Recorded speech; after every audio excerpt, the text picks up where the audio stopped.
country depend on for drinking water. Don't drink the water. Don't drink the water. There's blood in the water. Don't drink the water. Speaking of oil and water, today's What's News salutes Congresswoman Maxine Waters for mincing no words on All In with Chris Hayes. I believe that Tillerson's real job is to get in here and get those sanctions lifted. But all of them want them lifted because this Klan, this Kremlin Klan, is all about getting the oil and gas money and doing the drilling. And they need this president to get these sanctions lifted. And it's oil. Don't buy it at the station. You can get it now for free. Just come on down to the shoreline where the water used to be. And don't forget the second executive order that was signed by the president, that was 1504, which basically would undo the work that we had done with Dodd-Frank in making these oil companies disclose the money that they were using to bribe these countries with in Africa and other places. It's money that matters. Hear what I say. It's money that matters. In the USA. And so 1504 was very important because Exxon will not have to disclose all of the bribes that they're doing. But these people are all organized around oil and gas. Why are they all in this administration? Why are they all so close to them? And you alluded to and talked about what is going on with this proposal that is being pushed by Michael Cohen, the president's personal lawyer, who delivered the document, Felix F. Sater, a business associate who helped Mr. Trump scout deals in Russia, and a Ukrainian lawmaker trying to rise in a political opposition movement shaped in part by Mr. Trump's former campaign manager, Paul Manafort. Can't people see what's going on? $1 billion isn't very much. Why do you think they hacked into our election? They hacked into the election because they have to make sure that Donald Trump got elected. I had to pay him back, and I had to pay him back with interest. So that he could help them with what I think is a huge deal. Excuse me. Not only to lift these sanctions, but to take over all of these Soviet countries and pull them back into the Soviet Union so that they could have access to all of these resources. I didn't start. It's clear to me. And I just think the American people had better understand what's going on. This is a bunch of scumbags. That's what they are. Those are very strong words, organized around making money. Who do you mean by that when you call them scumbags? Who are you talking about? All of these people who are organized with these oil and gas interests that's in the administration and friends of the President of the United States, this back channeling that you see, these are a bunch of scumbags. Secretary of State, you mean the Secretary of State of the United States? Well, I tell you this, Tillerson is there to get these sanctions lifted. I believe it. Just watch him. He's going to continue to work on it. This is important for him. He was there because he negotiated the deal for Exxon with Putin.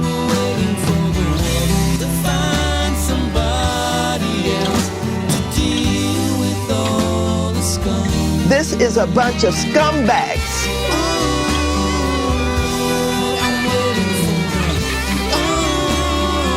$1 billion isn't very much.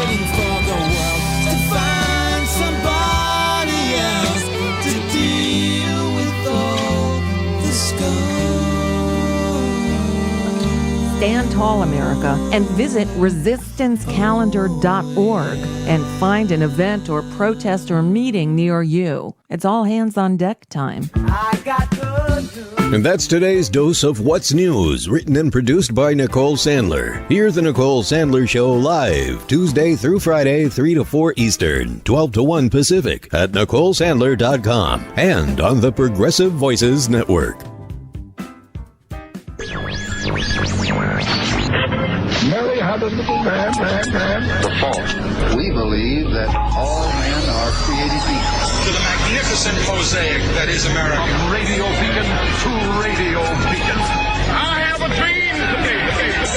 Change has come to America. It's obvious. Knock, knock. Who's there? It's a figment of your imagination. Randi Rhodes Show. Turn up your mind. Oh. Okay, we'll do it by audio. The whole thing with the anchor babies, all right? Now, in the 14th Amendment, that really covers it. You need an act of Congress. You don't have to go through a new amendment or anything, a new constitutional amendment. But anchor babies, a woman is pregnant. She goes over to the border, has a baby on our land. Now we take care of the baby for the next 85 years. It's not that way. I must tell you, and I said it wasn't that way, and the legal scholars have now said I was right. I'm not talking about the television scholars. The legal scholars say I'm right. If that happened in Mexico, we had a baby in Mexico, Mexico would throw you the hell out. Mexico is the hardest country in the world just about to become a citizen of. But they send people over here. And I'm not just talking Mexico. They're coming in from Asia. They're coming in from all over the world. Okay, conceptually, I understand what you're saying and what you're describing, but still, tell me that. Are you going to have a massive deportation force? You're going to have a deportation force, and you're going to do it humanely, and you're going to bring the country, and frankly, the people, because you have some excellent, wonderful people, some fantastic people that have been here for a long period of time. Don't forget, Mika, that you have millions of people that are waiting online to come into this country, and they're waiting to come in legally. And I always say the wall. We're going to build the wall. It's going to be a real deal. It's going to be a real wall. There was a picture in one of the magazines where they had a wall this tall, and they were taking drugs over the wall. They built a ramp over the wall, and the truck was going up and down. They were using it like a highway. The wall was like a highway. And that's not going to happen. It's going to be a Trump wall. This is going to be a real wall. Tonight, the Department of Homeland Security releasing new guidelines that could massively expand the number of undocumented immigrants detained or deported from the U.S. They broaden who ICE may target and expedite the removal of undocumented immigrants from the U.S. Everybody who is here illegally is subject to removal at any time. The priority that the president has laid forward and the priority that ICE is putting forward through DHS's guidance is to make sure that the people who have committed a crime or pose a threat to our public safety are the priority of their efforts, first and foremost. Under President Obama, ICE focused on deportation in 3 categories: convicted criminals, public safety threats, and those who recently crossed the border illegally. Under the Trump administration, those categories will be broadened out. Now, anyone who is even accused of a crime, such as a DUI, is eligible for deportation. And the new memos make clear immigration agents now have broader discretion to decide who to round up.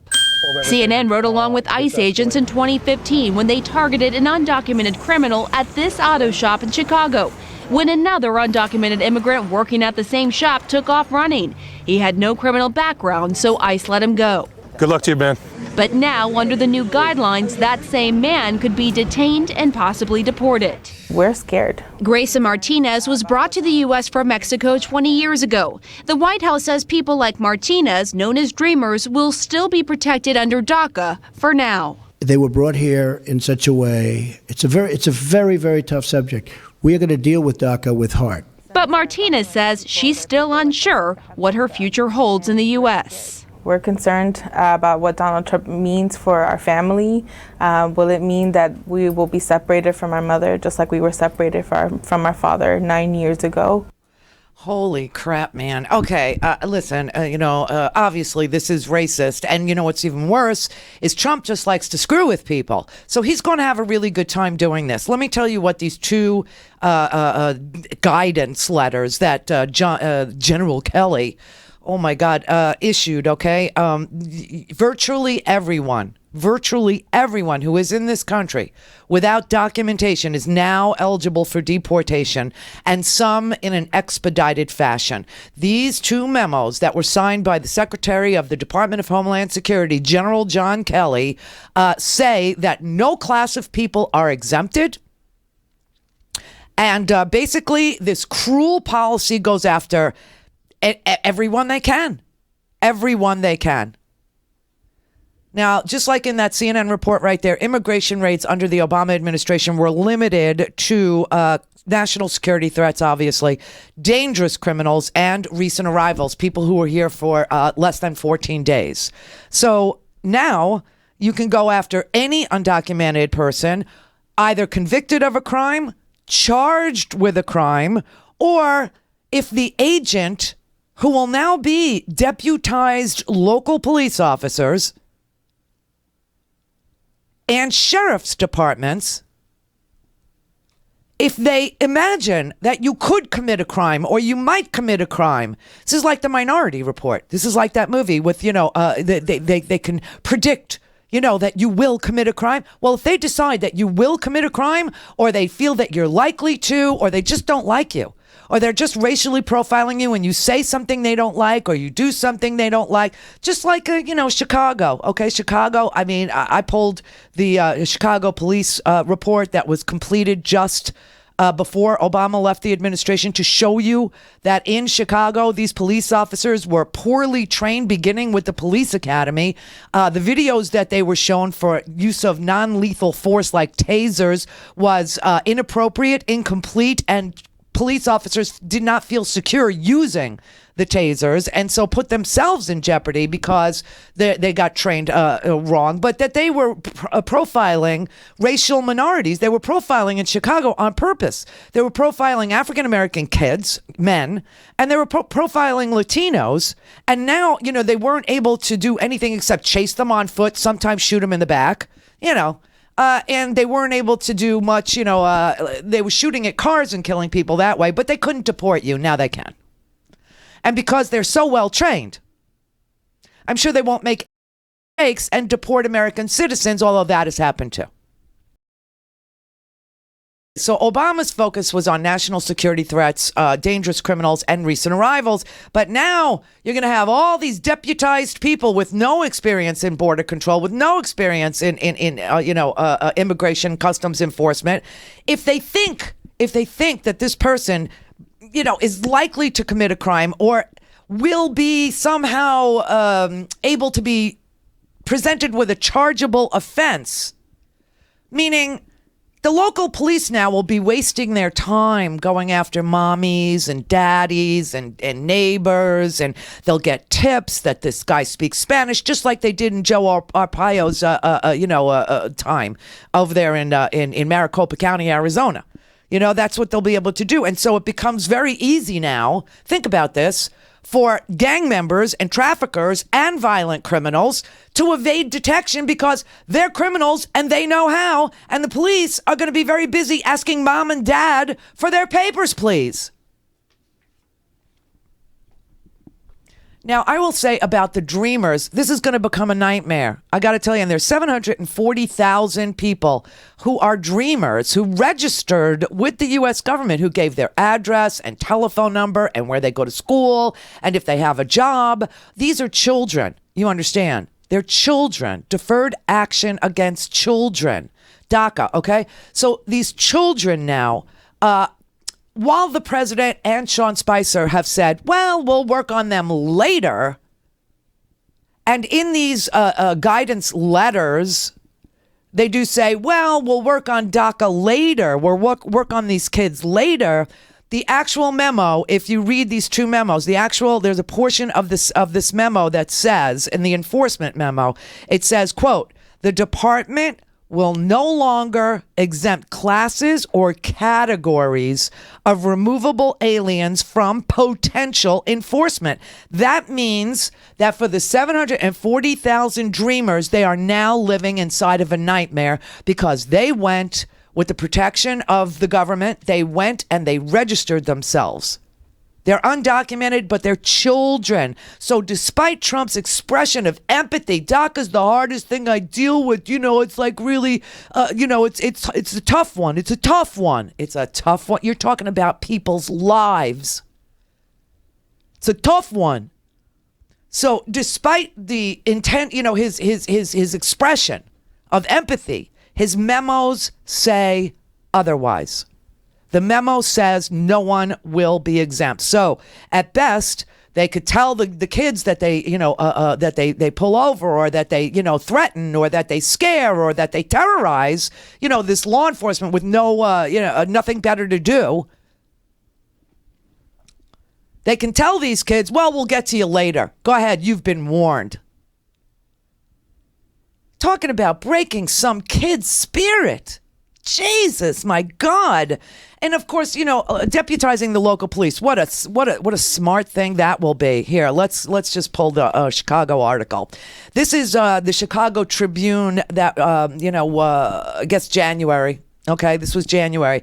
It says, in perhaps the most damning, sweeping critique ever of the number 2 largest police department in the country, the Chicago Police Department, the United States Department of Justice concluded Friday that the city's police officers are poorly trained and very quick to turn to excessive and even deadly force, most often against blacks and Latino residents without facing consequences. I mean, giving them more authority to profile, giving them more authority to racially discriminate against Latinos. I mean, what could go wrong? How could this not be great? It was a 164-page report. It was more than a year of investigation. It began after the video was finally released of Laquan McDonald spinning around in the middle of the road because he was being shot 16 times and he was unarmed. And this triggered an investigation by the Department of Justice. And this was the conclusion of that more than a year. I think it was 13-month investigation, 164 pages that paints a picture of a department that was flawed from top to bottom. In fact, I said, screw Rahm Emanuel. Oh, but you're a Democrat. I'm not a Democrat. I'm not anything. I'm a progressive. I like progress. I want to get into the 21st freaking century. I want to equalize things in this country, not do away with certain portions of the. Well, you're going to deport 11 million people. You're going to put them in cattle cars. How's it going to look? What's it going to do? Maybe we'll do it like Operation Wetback. They put them in cattle cars. It looked just like freaking Nazi Germany here in 1952. Just like that. People died. 88 people died in the middle of the desert when we were moving them out after we had invited them in to pick our lettuce. Okay, so now we're going to repeat that shameful thing? We're going to do that? Let me tell you something. If people in Appalachia and coal country, if you want to go pick lettuce in Northern California, read Grapes of Wrath and go ahead and be Job. Go out there. Go ahead. There'll be plenty of jobs in Bakersfield. You could start picking peaches. Oh my God. We've gone from dreamers to a real nightmare, and in that order and in short order. This is amazing. I mean, good news for all the out of work coal miners. You get to pick produce in California's Central Valley. This is ridiculous, and it's shameful, and it's cruel. And he is going to break up families. He has to break up families. There is no way that you could have, citizen children who were born here, which he calls anchor babies, and separate them from their parents. So they have in this memo the 287G program that creates the potential for local jurisdictions to now become immigration officers to force compliance with papers, please. There are plenty of cities that said no. Believe me, there are plenty of cities that said no. But local jurisdictions are going to run amok. Look what goes on in the major freaking urban cities. Look at all of this. I mean, this indictment of and I was saying Rahm Emanuel. Okay, screw Rahm Emanuel. You know what he had to do after the Department of Justice found that Chicago police departments created a culture in which officers expect to use force and not be questioned about the need or propriety of that use? That's what's in the report, and that they lie, and the police officers, the report cited a pervasive code of silence that leads officers to lie to protect themselves and their colleagues. Disciplinary authorities in turn have rarely brought cases against officers who lied, even when their statements were contradicted by video. Officers are almost never held accountable for even the worst shootings. That's in the report. Now you're going to let them profile families, moms and dads and kids and children. I mean, really? Young Latino guy? Really? No, what could go wrong? This can't, possibly. But this is what Joe Arpaio, he had enforcement squads. And guess what they would respond to? Phone calls from citizens saying there's a Spanish speaker over there. Swear to God, people with dark skin are standing in the street. And then they would arrest them and they would put them in Joe Arpaio's jails where they were humiliated and punished. Why were they punished? Because they didn't understand English. A federal court last year found him in contempt because he refused to stop racially profiling Latinos in his immigration sweeps. Now Trump's going to imitate this guy nationwide? It is really cruel, this memo. It is really harsh. It actually throws out special protection for undocumented family members of those who are currently serving in the United States military. You could be deployed overseas in God knows, in Syria soon. Okay? You could be special forces in freaking Yemen, where he sacrificed a guy because he wanted to be, he wanted to try it out. And the guy's parents might be here for 30 years, and then he comes home from war, or he comes home from his deployment, and his parents are gone. Yeah, it doesn't exempt active duty military families. It also calls for new detention centers, private ones, which is going to make the people in Boca, who own those private prisons, really, really happy. And billions of dollars for 10,000 more ICE agents. Where are we going to get that money? And 5,000 more border patrols. Well, I thought you're building a wall. What do you need a border patrol guy for? You're going to automate him right out of his job. So why would he, Oh, my God. So that's 15,000 jobs. Come on, Appalachia. Sign up. Move out. Let's go. Sick. Clear for takeoff. Randi Rhodes Air Force. Air Force. RandiRhodes.com.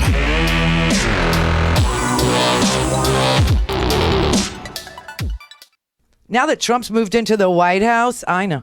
You could see he wasted no time. He went to work for his ultra-wealthy pals. He's making fundamental economic changes that are going to affect your money and your retirement. He's chipping away at banking regulations. He's going after Dodd-Frank, and that unwinds the fiduciary rule. That's a rule that keeps your money safe from deceptive financial practices. Like I said before, this administration is so awful. They are so greedy. And that's why now, more than ever, is the best time to diversify your retirement portfolio like I did.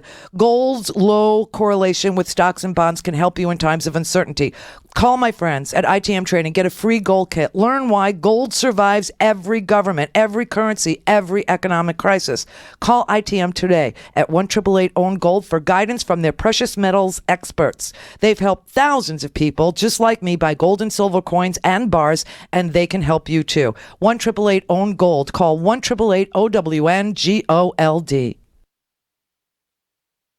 I'm Rick Smith, and this is Labor History in 2. On this day in labor history, the year was 2004. That was the day Secretary of Education Rod Page stated that he considered the National Education Association to be a terrorist organization. He made the remarks during a meeting with governors who were visiting the White House. His apology a few hours later was just as inflammatory. There he expressed his frustration at the, quote, obstructionist scare tactics the NEA's Washington lobbyists have employed against No Child Left Behind's historic reforms. Representing almost 3 million educators, the NEA had been fighting many aspects of the No Child Left Behind Act passed by Congress in 2001. The teachers' unions had initially supported the measure, but they came to realize that the act was designed to undermine public education in favor of charter, private, and religious schools. No Child Left Behind mandated regular standardized testing of students. It also threatened financial penalties and school closures. Governors on board with the goals of the act soon grew frustrated. The Bush administration reneged on federal funding necessary for its implementation. The union movement was outraged at Page's smear. John Sweeney, then president of the AFL-CIO, said, quote, the Bush administration would like to label all those who disagree with it as terrorists in order to cover up its policies, which are harmful to working families and to divert attention from its inability to create good jobs. By 2015, the No Child Left Behind Act had received so much criticism from every corner that the Every Student Succeeds Act replaced it. This act retains Common Core standards but transfers school accountability to the states. It is now pending review under President Donald Trump's Regulatory Freeze Directive. In 2017, it was pending review under President Donald Trump's Regulatory Freeze Directive. For a commercial-free, on-demand, whenever, wherever listening experience, visit RandiRhodes.com for your personal premium podcast today. Yeah, what could go wrong by deputizing, like a Chicago police force or a New York police force or, an Arizona? What could go wrong? Let me tell you what's in this report, okay? The Justice Department suggested that most of the city's 12,000 officers wanted to do better, but it chronicled so many abuses that it was a black eye with a long, long history, and it included torturing suspects. It also included dozens of wrongful convictions. Now, when I look at these memos, I see they're also going to do a press effort, okay? They're going to use the media. They want the media to report this great success of all these criminals going out. They want the media to feature every single person that they deport. They want it on the TV to gin up, hatred against, immigrants in this country. That is so sick. But that is what they want. So wrongfully convicted people, which is documented as happening frequently, and torturing people happening frequently in Chicago, what could go wrong by putting them in charge of immigration? And of course, besides for addressing the police shootings, besides for the torture, besides for the stories of police picking up a kid and driving them into a rival neighborhood and saying, I'm going to tell this gang member over here that you live over there and they'll shoot you, they'll kill you if you don't turn evidence, if you don't say that you saw this guy we want to convict doing this or that.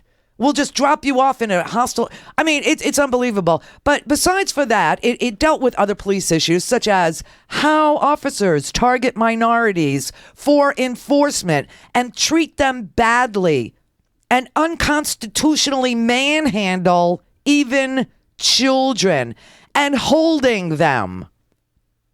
And then somehow they have a gun, but they didn't have a gun when they first took them. But they hold them for a while, and then all of a sudden, look what we found.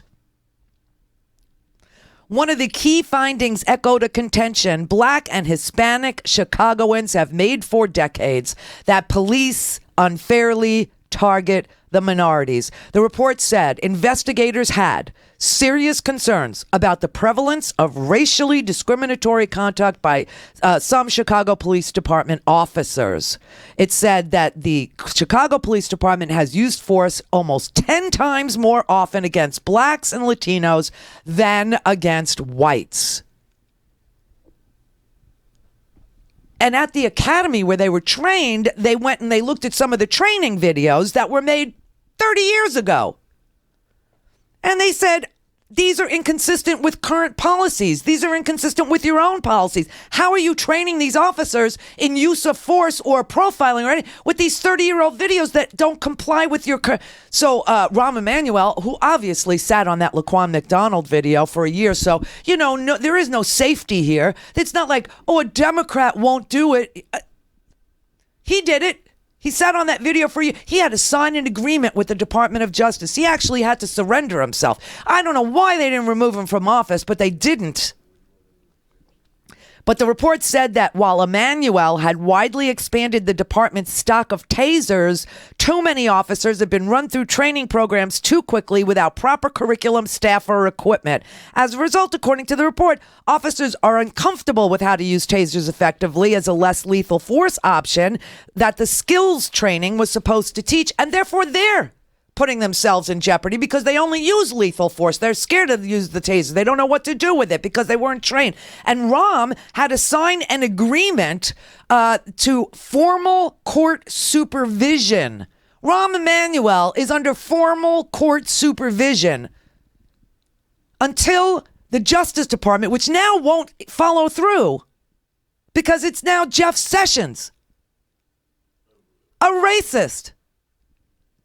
But he had to sign an agreement that he would work with federal officials and supervise the reforms that the Justice Department insisted he implement. And now that bet's off. So what could go wrong in a city like Chicago?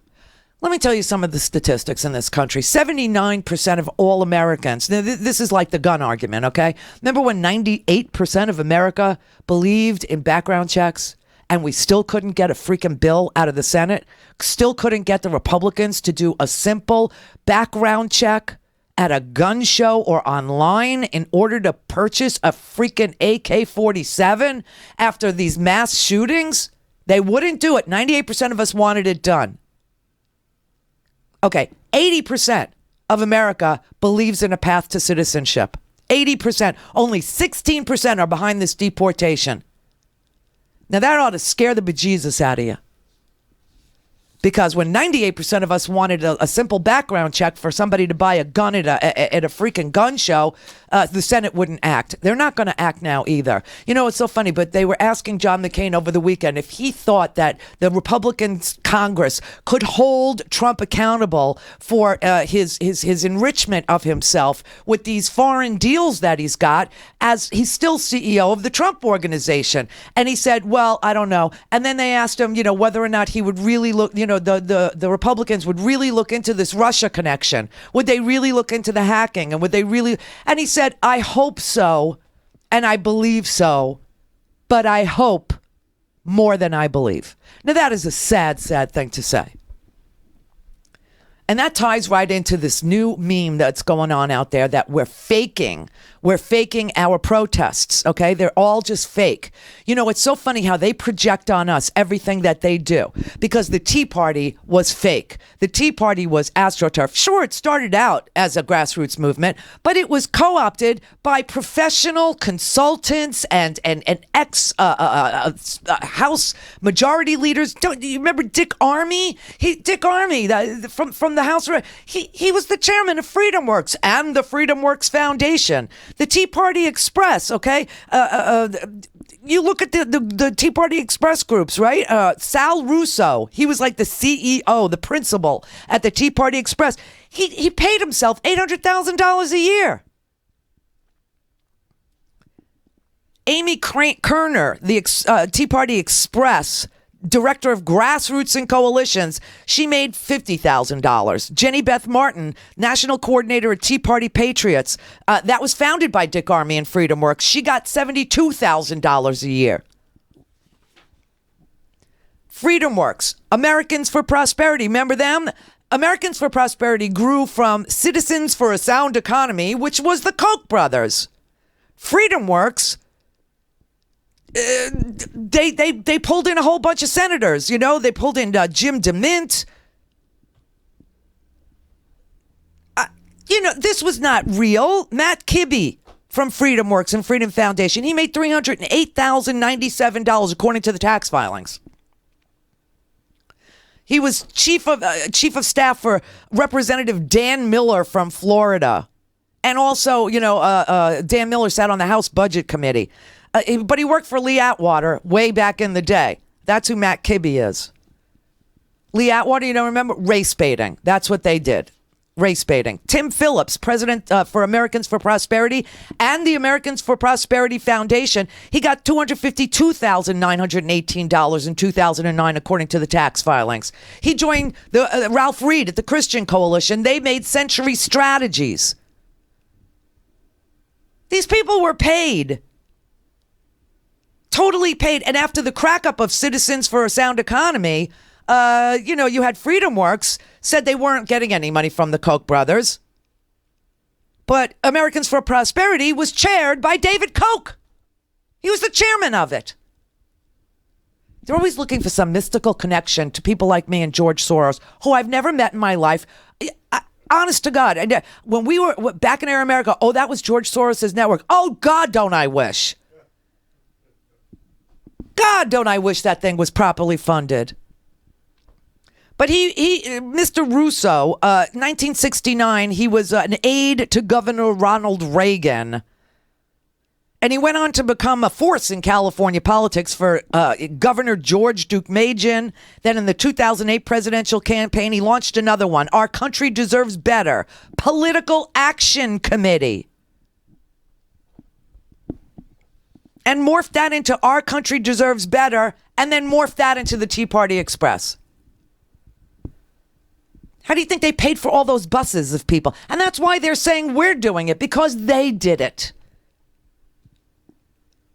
bus tours with Tea Party people who boosted, all these failing candidates. They try and tell you, everybody that doesn't take the Tea, that didn't take the Tea Party seriously, they did it at their own peril. Meanwhile, Carl Palladino, that racist who ran against Andrew Cuomo in New York, I think it's Governor Cuomo. I don't think it's Governor Palladino. Okay. And then Christine O'Donnell in Delaware. I don't think that, she's a senator. Joe Miller in Alaska. I don't think he's a senator. Sharon Engel in Nevada. Loser. This was all paid stuff to put more people in the House and in the Senate. They spent $600,000 in Alaska to try and get Joe Miller, in the primaries over Lisa Murkowski. $944,000 in advertising in Nevada backing loser Sharon Engel. And now it's Russo Marsh and Associates and King Media. It's the same. Then don't forget Judson Phillips. Judson Phillips, founder and principal of Tea Party Nation. He says, he was a lawyer. He was a lawyer in Tennessee, in, I think, Nashville. And he left his day job as a lawyer. I think he represented drunk driving people. You know what I mean? But he left his job as a lawyer and he went to work as a principal for the for-profit Tea Party Nation Corporation. And then I think he stiffed some Tea Partiers who paid to attend a Tea Party unity convention in Las Vegas that never happened. And he sent out an email saying, as we've been generating revenue, meanwhile he paid himself, as we've been generating revenue, we've been making refunds. We are slowly making progress. Slowly making progress? Call the bank and tell them to reverse that credit card charge. He endorsed Tom Tancredo, who was running for a Colorado Senate seat, even after Tom Tancredo said literacy tests should be required to vote.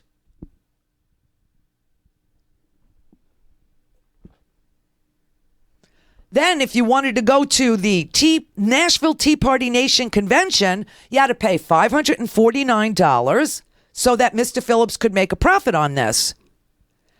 The people were so disgusted. I mean, the media reported on it, obviously, and Michelle Bachmann had to withdraw. Where is she these days? And Sarah Palin said she would donate her $100,000 speaking fee to charity.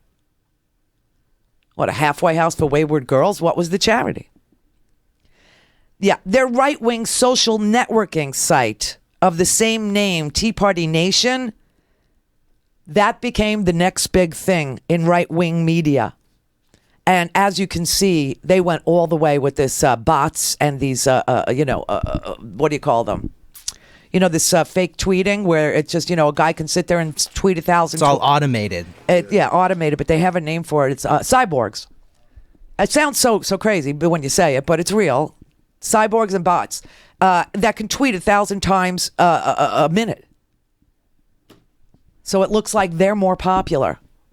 This is a very sick situation we find ourselves in. This is mass propaganda combined with anti-Semitism, a focus on Latino families, which is really sick, which just came after unarmed black men being shot dead in the street. And a report generated that said that the police lie and that they use excessive force 10 times as often on black and brown people as they do on white people. And now he wants to deputize them to do immigration enforcement, something they know nothing about, never been trained in. This is sick, this is twisted, and it's real. Albert in San Diego. Hey, I just wanted to bring something up to you. I personally think that this is the greatest thing that's ever happened as far as new immigration policies coming out of the Trump Center. I like it because it's kind of like Proposition 8 in California, when it brought the entire community together and threw California from being a red state into a solid blue state. You know what? My community, Mexican-American, the Chicano community, we don't vote. And we're getting what we do. We're getting what we read because we don't vote. And it's just coming right back at us. Well, this is a pretty sad state of affairs when, you know, you have to mess with families and people's lives and play games with them just because you like to screw with people. And then, we have to take that up and say, you know, it could work only because maybe people will vote. That's so sad. I can't even breathe. Hey, you know what, man? How long have I been, you don't know me from Adam. Right. But I've been screaming at my community. You guys have got to vote. These elections have consequences. Yes, you're right. It's sad. It's horrible. It is. But this is what it comes down to. And look at the fool we have in the White House now. Because people don't freaking vote. You're right. But I don't want to screw with people's lives in order to get them to vote. I just think that his election in and of itself, his craziness in the last month, the absolute, denial that what's real is real and what's fake is fake. I mean, this man is dangerous. The idea that the whole world is getting different messages from each person he sends, it's so scary. He's really screwing around with our lives, and not just black and brown lives, which have always been screwed around with, but he's screwing around with our national security. Now he's screwing around. Randy, this is just the beginning. I know. This is just the beginning. I know. You know what? This is nothing compared to what's facing us down the road. And if people don't get mobilized soon, and this is enough to mobilize people, look what it's doing. Bill Issa, did you see what happened to him yesterday? Well, I thought he didn't show up for his town hall or something. He didn't. He wasn't even his. Come on. The constituency up in North County were demanding a town meeting. Yeah, I saw that. I saw that, and I saw the missing poster. I thought that was hysterically good. I thought that was beautiful. Yeah, it was great. Well, listen, thanks for calling. I appreciate what you're saying, but that is not the way to get people to. I mean, it will obviously get people to vote, but it's screwing with people's lives should not have to happen in a country like ours. This is not the country we want. This is not the country we want to be part of. This is not democracy. This is not, people scream, oh, well, they broke the law. They broke the law. Do you know what the penalty is? Anybody? Does anybody know what the penalty is for border jumping, which isn't how most people present themselves? Most of them fly here. They fly here. They have a visa. They come in. They overstay. That's not a crime, believe it or not. And that's how most people who are undocumented get here. But you want to talk about the people who border jump? You like that expression? It sounds tough, right? Border jump. You know what the fine is? It's a civil fine. $250. Maximum 6 months in jail. Not federal prison, jail. So you're going to let them make restitution? Or when you get caught with a DUI, do I get to throw your ass out of my country? It's a crime. This is what happens when language like illegals. They're unlawful residents. And it's not even a crime if you got here with a visa and overstayed. All things Randy at randyrhodes.com. Go for launch. Speaking truth to power, The Randy Rhodes Show. Buy a stinking podcast. You're listening to WIN, Workers Independent News, a diversified media enterprises production. I'm Doug Cunningham. On Tuesday, bank workers in the U.S. began a struggle for unionization. 15,000 bank workers at Spain-based Santander Bank are declaring their intentions to form a union. The Committee for Better Banks and the Communications Workers of America are involved in organizing efforts to help U.S. Santander Bank workers organize a union. While many bank workers present a professional image, they're really dealing with low wages and facing other worker issues. Some of Tuesday's planned actions included delivering pro-union petitions in Dallas and in Boston, along with letters demanding Santander executives respect their right to form a union. The workers want the same standards for U.S. workers that the bank employees get in other countries. CWA is involved in helping bank workers in Texas organize. The workers want higher wages and a greater share of bank profits, along with stable full-time jobs. Median bank teller wages in 2015 was just $26,410. The CWA and AT&T AT&T are still far apart on most issues as they continue to try to reach an agreement on a new labor contract for 21,000 workers. The union says it will not accept what it calls greedy and retrogressive demands from AT&T despite the company's huge profits. CWA says it wants a fair contract. The union and AT&T are expected to reconvene talks soon. The CWA is urging its members to stay mobilized and committed to doing what it takes to reach a fair contract. The UAW says that challenge manufacturing workers have reached their first tentative agreement on a labor contract, ending a 3-week strike. The 300 UAW Local 710 members had to strike to win the contract at a Kansas City stamping plant of the Michigan-based Challenge Manufacturing Company. UAW Vice President Cindy Estrada says the workers stuck together during difficult bargaining to get their first contract done. She says worker solidarity led to significant economic gains and workplace protections. The workers next have to ratify the agreement before it's implemented. AFA-CWA says GOP Representative Tom Reed of New York has sent Trump a letter urging him to revoke or suspend a Norwegian Air International foreign carrier permit. The reason is that it threatens U.S. aviation jobs, according to the AFA-CWA. Reed told Trump that the flag of convenience model used by Norwegian Air circumvents Norwegian labor laws. Brought to you by Blue Cross Blue Shield National Labor Office, empowering working Americans with stable health coverage for over 50 years. The National Labor Office is committed to remaining the top choice for the 17 million union workers, retirees, and families they serve. Online at bcbs.com/NLO. Brought to you by the California Teachers Association. 325,000 educators who know quality public schools make a better California for all of us. Information on how California teachers are shaping a stronger future for our kids is online at cta.org. You've been listening to WIN, Workers Independent News. For more information, visit laborradio.org. We did it, you bastards! We're live! And it only took 2 years! Okay. All right. So we're back, we're live, and you're there, and we're here, and ain't that great? Now let me just tell you that if you want to listen whenever and wherever you'd like to listen, just go to randyrhodes.com, click on podcasts and swag, and get your podcast commercial-free, on demand, on any device. randyrhodes.com, open all day, every day.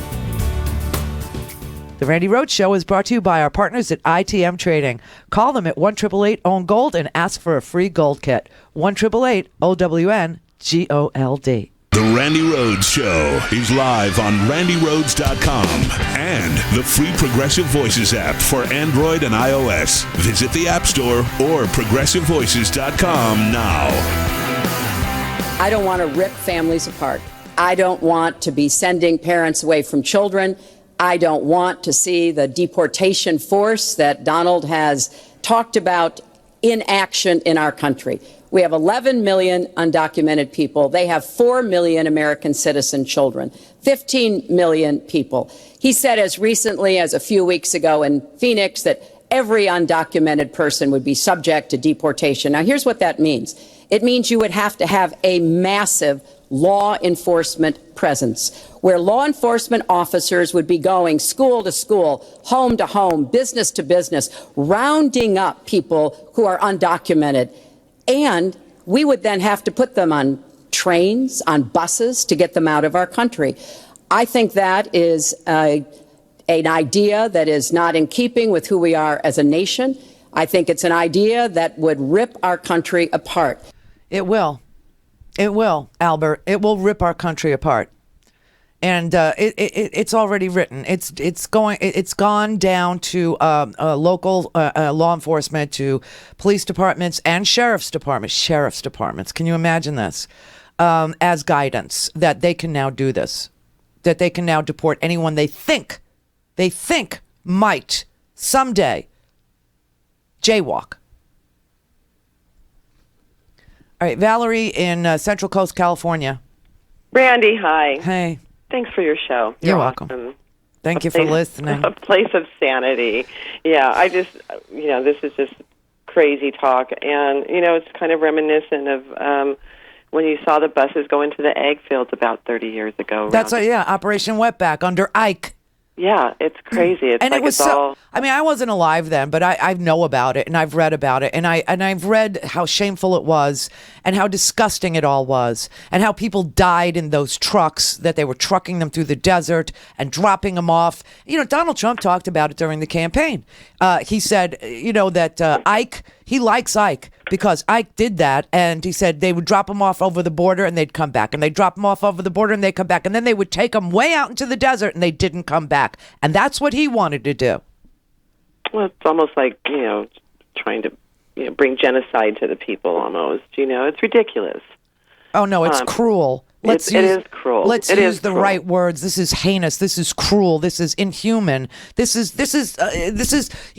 All I could think of is Schindler's List with the little girl in the red coat looking at the black and white trains, going, "Bye bye, Jews." Oh, it makes me sick. And this whole administration is nothing but tearing this country apart. They are. The anti-Semites are winning. The racists are winning. We were on the brink of getting criminal justice reform, some justice for the African American community that's been preyed upon by local law enforcement for years. Yeah. The mandatory minimum drug sentences that sentence their children and the fathers of children, the fathers of young boys, to freaking prison for 3 joints for 25 years. I mean, this is sick. Yeah, and it's awful. This group of lying lizards are trying to bring our country down, and, we're not going to have it. Bottom line. We had all this reform. We had it right in front of us. It was right there. And then we didn't vote. Oh, I was out there voting. Everybody has to vote, and it should be Madam President in the office. It's all a shady deal. No, it's more than a shady deal. This is cruelty. This is literally human cruelty. This is torture. You have little kids right now who are so afraid that they'll come home from school and their mother will be gone, their father will be gone, their older brother will. I mean, you got military people serving our country, willing to die, men and women, serving our country, and they don't know if their parents are going to be deported while they're deployed. This is sickness. This is a real sickness. Because why? He gets joy out of screwing with people's lives? Oh, or maybe it's because he gets a political benefit from harassing immigrants and Muslims and Jews. So that's why he does it? That's a sick, sick man with entirely too much power. This is dangerous. And it always had to be dangerous because he's unhinged, unfit, ill-prepared, and all about himself. He's got loyalty tests. How's he going to find the best people when the best people couldn't possibly endorse him? Daryl in Los Angeles.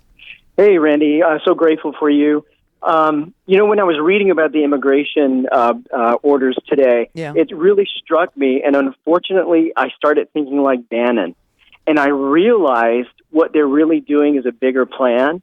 Because, we've been hearing all these years now that the white population is diminishing and the brown population, the minorities they're becoming more. Mm-hmm. And I really feel like this is part of their plan, that including with the immigration ban, of wanting to get rid of all these Latinos, not giving them a pathway to citizenship, not bringing in other people from all these other nations, especially the Middle East or Africa or wherever, because they want to keep America white. Yeah. And all these other people, if you do become American citizen, a lot of them, vote Democrat. So let's get rid of them. Well, they don't. Yeah. They don't. I mean, isn't Trump the one that's bragging that he did really great with Latinos? Exactly. So that's a lie. That's a myth, right? He said he did so great with Latinos. Right. He said he did better with African Americans than any other Republican did. So let's not put any credence in that lie, because they're out there. I saw Trent Franks last night. The guy with the hair lip from Arizona. Yeah. Okay, I saw him on the TV saying, no, it was this morning actually. He was talking to what's her name, Boudouin. On CNN, and he said, the reason why we have to get them out of here is because they're just future Democratic voters. Oh, exactly. Yeah. Exactly. And, this is totally out of Bannon and all these Breitbart people. I don't think Donald Trump knows what the hell he's doing. No. I think he just takes orders from them. They're telling him to do this. Donald Trump is a complete and utter fraud, as many successful businessmen have told you. Okay, you had Mark Cuban saying it. You had Sir Richard Branson saying it. You had so many successful business people tell you this man has never run anything bigger than his little boutique, slap my name on buildings, branding thing, and a TV show. This country of ours, he's got over 6,000 people that need Senate confirmation. He hasn't even named them. How many? It's like six. It's thousands.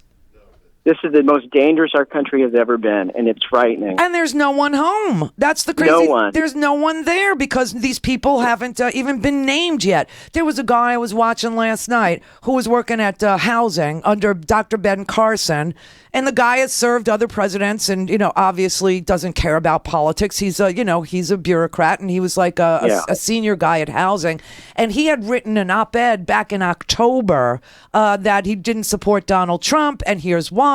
And they fired him. They're taking career employees and firing them based on their political persuasion. Who in their right mind would take all that talent and all that institutional knowledge, especially when you put a neurosurgeon in charge of housing? Exactly. They're just destroying everything step by step. Oh man, I tell you, it's an amazing thing. And then they went after transgender today too. I mean, I hate to be the one to break the news to you, but they pulled back the guidance that Obama had given to schools.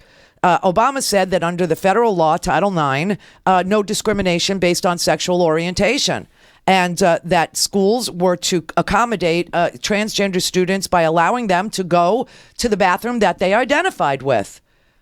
Trump just reversed it today and said they have to go to the bathroom that corresponds with what they were born with, not how they identify. Now, there's a rumor. I don't know if it's true. I haven't heard from her. But there was a rumor that Betsy DeVos at Education did not want to go along with this. She felt it would be a hostile environment for the kids, and she wasn't for it. But they browbeat her into signing off on it. So she did. She put her name on it. So now you're just as guilty as if you supported it. And I saw the press conference just before the show, and one of the reporters said, he said, "Oh, everybody's down with this. Everybody's good about this." And one reporter said, even Betsy DeVos, which is why I think it might have a little seed of truth. And he said, yeah, even Betsy DeVos, she's fine with it. She's fine with it.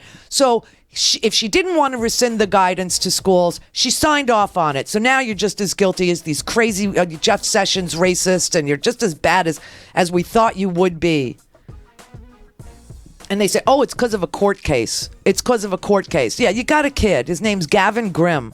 He's from Virginia. He's a teenager. Okay? He sued his school board because they wouldn't let him use the boys' room. And obviously, he identifies as a male. The oral arguments in the Supreme Court don't happen until next month. But a lower court ruled in favor of him based on Title IX and Obama's position. The Randi Rhodes Air Force. The Randi Rhodes Show is live on RandiRhodes.com and the free Progressive Voices app for Android and iOS.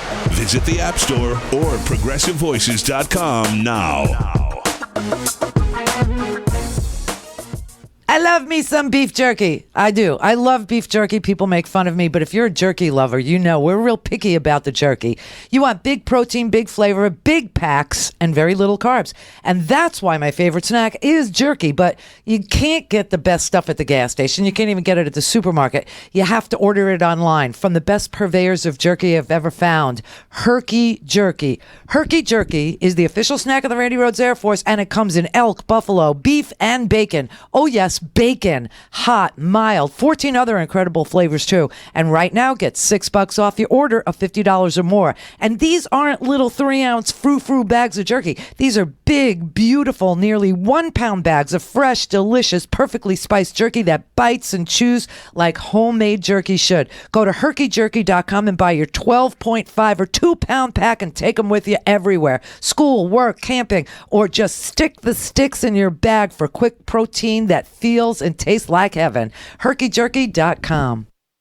This is the top of the hour from the Progressive Voices channel on TuneIn. Instead of commercials, you've got progressive news and interviews right here at the top of the hour. Hello, Progressive Voices Tune-In listeners. I'm Casey Hobbs. And I'm Shane Mason, and we're the hosts of Nurse Talk Radio. Here's what we're talking about this week.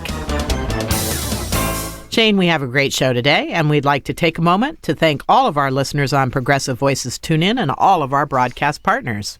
Wait, I see there's a press conference about to start. Really? We now go live to the daily White House press briefing with Press Secretary Sean Spicer. All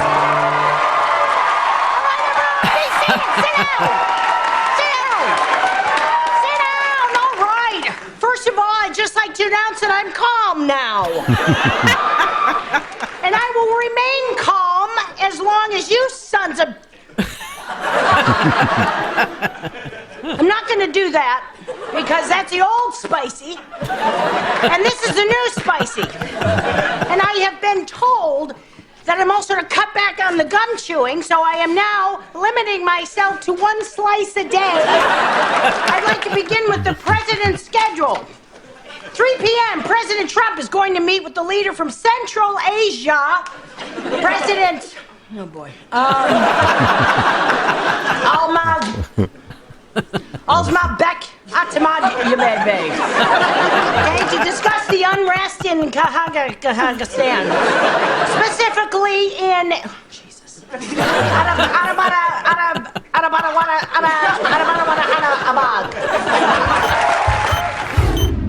Casey, last week registered nurses at Kaiser Permanente's Southern California flagship hospital, Los Angeles Medical Center, won their tentative collective bargaining agreement with the California Nurses Association and National Nurses United. With the result that nurses achieve significant economic improvements, protection of health coverage and their pensions, along with patient care contract protections. The resilience and determination of LA Medical Center's RNs is a model for the nation. What has really been exciting is that these nurses have been fighting with Kaiser for 17 months. These nurses have been without a pay raise for over 6 years. So this settlement is huge in many, many ways.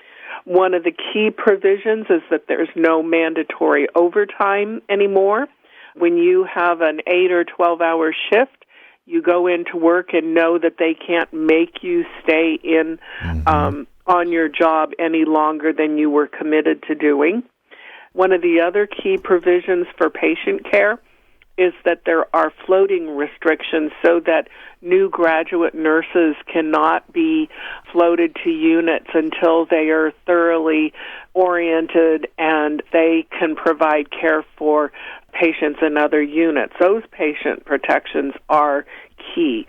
And then we got real professional performance committee language that is run by the nurses so that they can mandate that managers and administrators are held accountable to the patient care conditions in the hospital. So it was actually more than the wages and back pay that the nurses were fighting for, but we also did get no pension changes for the life of the contract, and we managed to keep the same health care coverage that we have. And we feel that health care coverage for nurses is key because they are the front line for patient protection. They care for sick patients and are vulnerable themselves. So it was important that we maintain that. So, Deborah, as we know, most in our profession are in it because they love it and they're patient advocates. Do you think hospitals understand and honor that? I think on some level, some people honor that, but when you look at the profits that Kaiser makes, the profits that Sutter, the UC system, the Dignity system, all of these healthcare systems make, the huge profits they make, yet they pay their nurses and their healthcare workers very, very poorly, only goes to prove that they really don't value the work that they do other than as a means to make more profit. And that's actually been borne out in a number of research studies as well.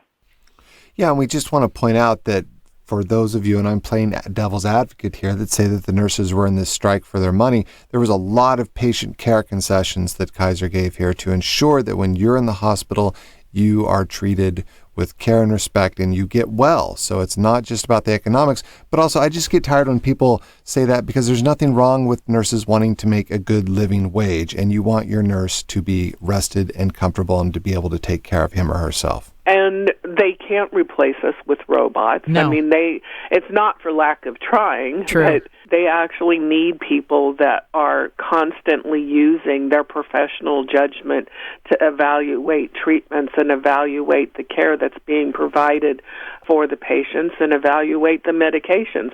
You can't do that with a robot. Check out our show at nursetalksite.com and listen every Saturday and Sunday right here on Progressive Voices. You've been listening to Top of the Hour on the Progressive Voices channel on TuneIn. Commercial-free interviews and exclusive progressive news and information at the top of the hour. Mary had a little man. The fault. We believe that all men are created equal. To the magnificent mosaic that is America. From radio beacon to radio beacon. I have a dream. Change has come to America. Believe it. Knock, knock. Who's there? It's a figment of your imagination. Randi Rhodes Show. Turn up your mind. The last I heard, these coal jobs are not coming back, and now these people don't have the insurance they need because they're poor. And they work those coal mines, and they're sick. The veterans are sick. The veterans are broken down. They're not getting what they need. If you can answer any of that, I'll sit down and shut up like Elizabeth Warren. Father, I have always thought that we should teach the Bible in the school.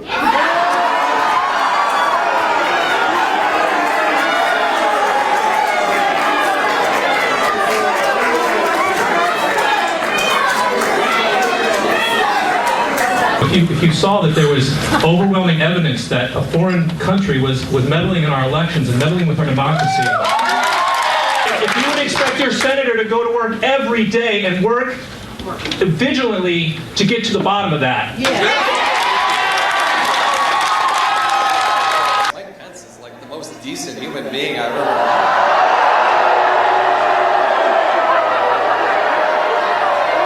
That is what is going on all across the country. All across the country. That man that said we expect our senators to go to work every day and figure out what the Russians were doing in our election. That was Iowa, for God's sake. And they're calling us AstroTurf. You know why? Because they're AstroTurf. Like I said at the beginning of the show, the entire Tea Party turned pro. People made millions of dollars. There were anonymous donations to Americans for Prosperity. $1 million anonymous donation. $1 million. Gee, I wonder who that could have been. You know what I mean? And then listen, back in the day, remember when Rush Limbaugh insulted Sandra Fluke and said she was a prostitute because during the debate about whether or not your health care, your insurance company should have to cover contraception? Because it covered Viagra, okay, but it didn't cover, the IUD. It didn't cover, the pill. It didn't cover any contraception. And Sandra Fluke went up to Congress and testified why it's part of women's health, that it's not just used for birth control, number one. Number two, it's, sometimes it's hormone replacement. Sometimes kids have PCOS, which is an ovarian disorder, whatever. And the doctor has to feel that the patient and the doctor have decided on a treatment option for this person. Yes, it's also used for family planning. I guess Rush's popo doesn't work because he's been married I don't know how many times and never got anybody knocked up. You don't see Catherine around much, do you? But he called her a prostitute, saying that if she could get a prescription for contraception, he wanted to see a sex tape of her having sex because he's paying for her contraception. How you get there from paying a premium and getting private health insurance, I have no idea. But it was so offensive to so many business owners that they pulled all their advertising.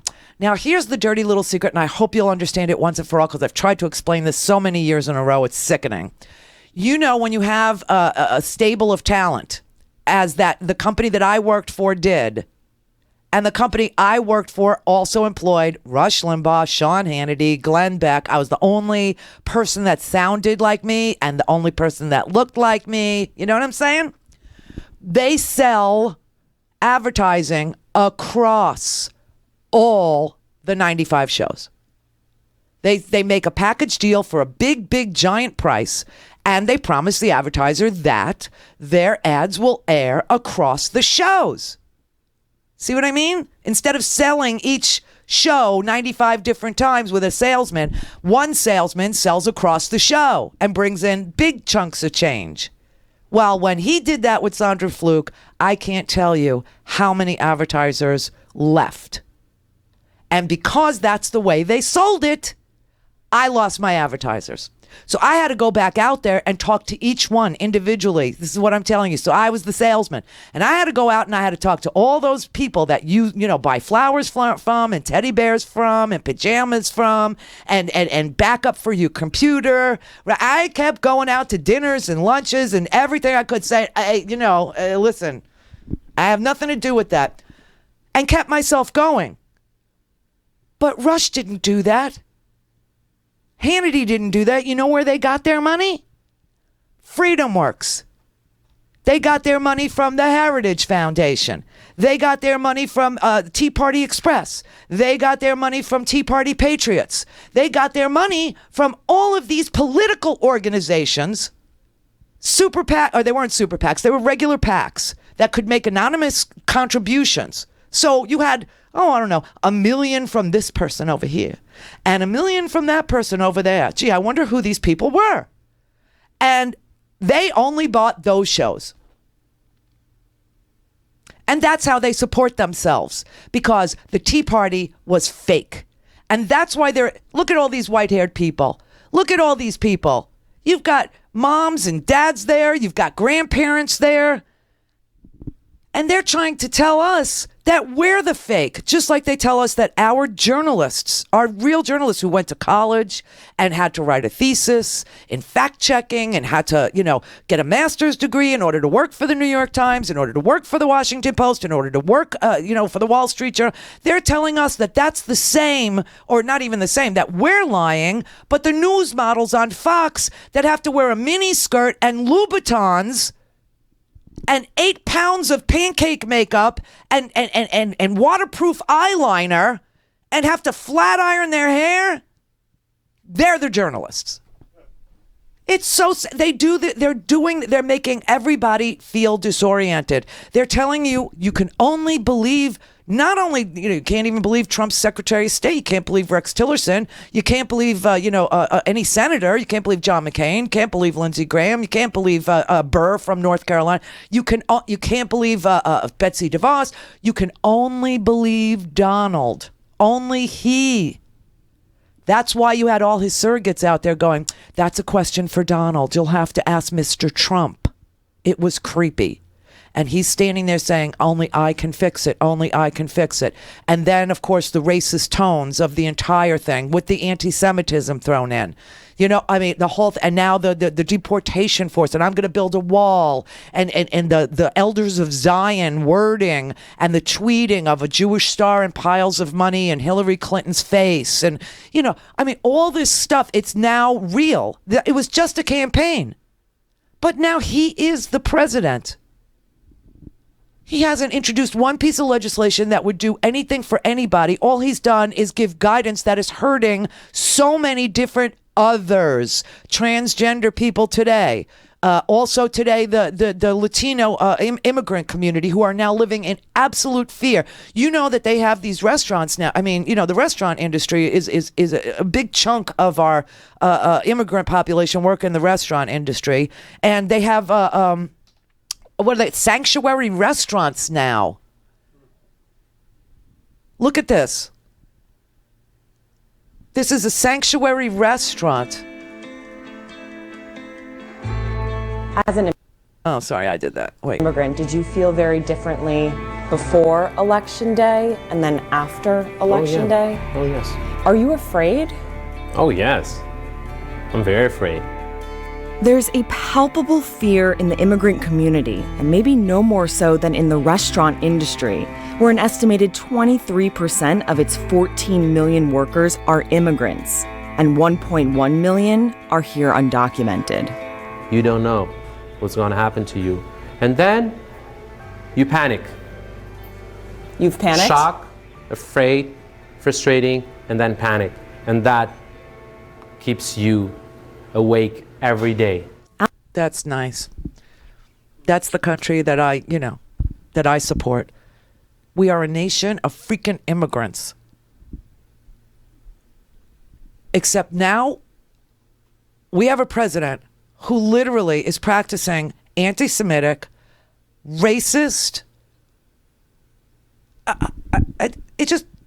Listen, when he was a candidate, it was like shocking every day. With the deportation forces, and you're going to have them, and now I'm pro-life, and I don't think we should pay for contraception, and gay people. Oh, but he swore he would protect. Nobody loves the gay community more than I do. Nobody.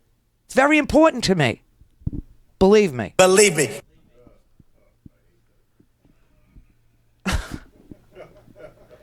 Michael in California. Pinole, Randy. Pinole, California. Where is Pinole? Yeah. Pinole's on the northern edge of the San Francisco Bay Area. Oh, wow. It's like on the eastern side. Okay. Not on the western side. It's nice. But yeah, we're on the working stiff side. Got it. Randy, I want to talk, it's a few callers back about the guy who was kind of sounded really mad and was trying to make the point, and you're right, it's a heinous way to do it, but that this would get people out to vote. Yeah. This immigration thing. All his friends that wouldn't go out to vote. Right. Well, the point I have is this won't get people out to vote. You got to go out, knock on doors, look them in the face, and tell them to vote. These people have voted in the past. The reason they don't vote now is because of people they vote for. They make all these progressive promises. They get to Washington, they don't deliver. Okay? Donald Trump is doing exactly what he said he was going to do. Yeah, but isn't it true that they can't? The first 5 minutes of Obama, he had a Democratic House and Senate, yeah, and he delivered. And then, he did. And then in 2010, we didn't show up to vote, and they took over the House and the Senate. Exactly. And they obstructed every second of every day. That's all they did was obstruct. I mean, he still had a year left in his term, and he had a Supreme Court vacancy.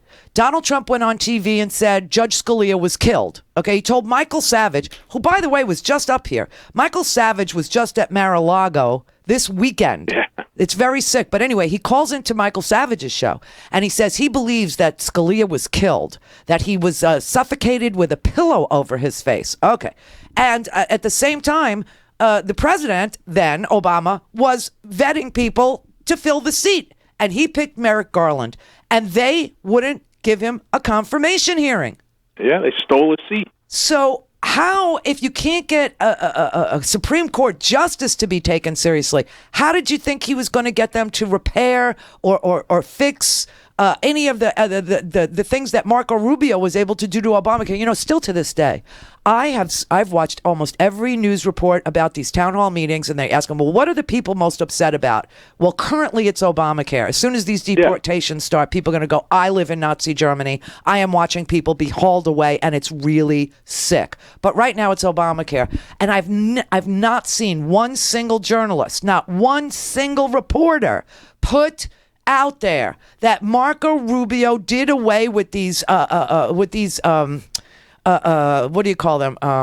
The corridors, the high risk corridors. Yeah. Okay. What he did was the government was supposed to make restitution to insurance companies if they started to lose money because people with pre-existing conditions were coming into their companies.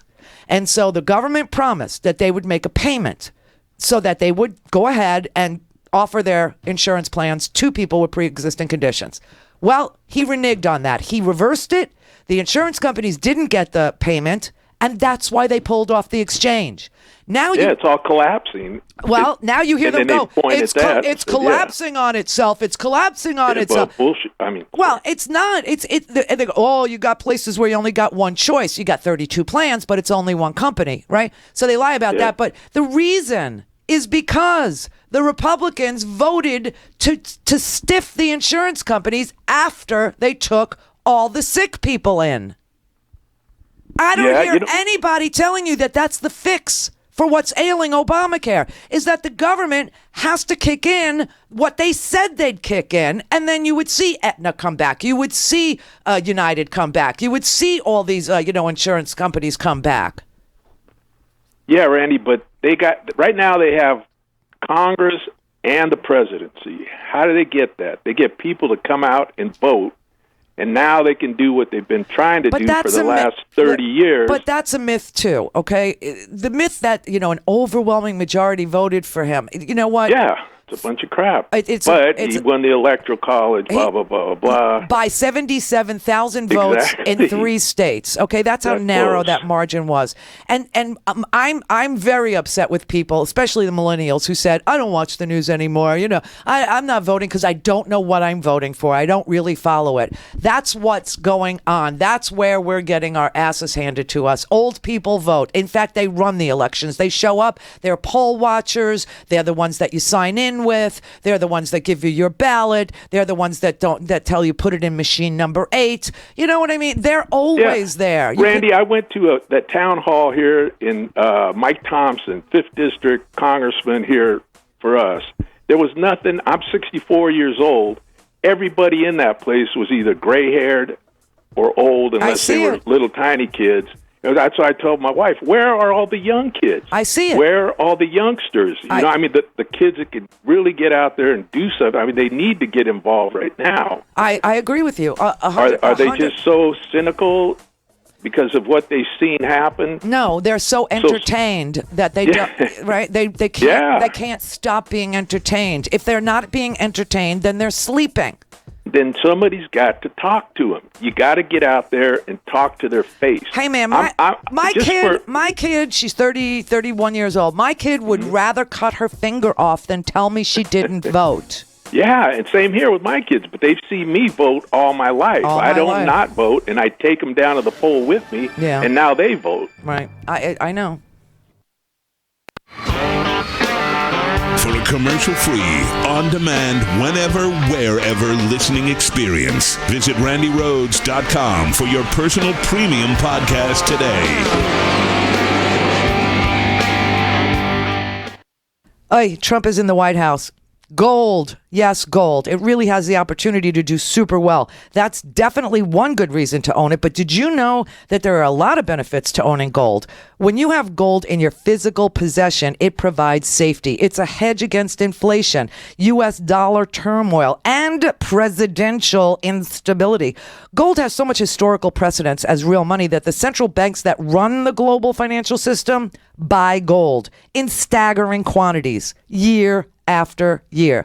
Many financial service providers agree that gold is a great diversification tool for everyone's portfolio. If you want to learn more about the benefits of owning gold, just call my friends at ITM Trading at 1-888-OWN-GOLD. Whether you want to own physical gold in your possession or put some in your IRA, call ITM today at 1-888-OWN-GOLD. ITM specializes in all types of gold and silver coins and bars. Call ITM Trading. Get your free gold kit at 1-888-OWN-GOLD. 1-888-OWN-GOLD. Hello, Progressive Voices tune-in listeners. I'm Casey Hobbs. And I'm Shane Mason, and we're the hosts of Nurse Talk Radio. Here's what we're talking about this week. Casey, last week registered nurses won their tentative collective bargaining agreement with the California Nurses Association and National Nurses United. With the result that nurses achieve significant economic improvements, protection of health coverage and their pensions, along with patient care contract protections. These nurses have been without a pay raise for over 6 years, so this settlement is huge in many, many ways. One of the key provisions is that there's no mandatory overtime anymore. When you have an 8 or 12-hour shift, you go into work and know that they can't make you stay in on your job any longer than you were committed to doing. So, Deborah, as we know, most in our profession are in it because they love it, and they're patient advocates. Do you think hospitals understand and honor that?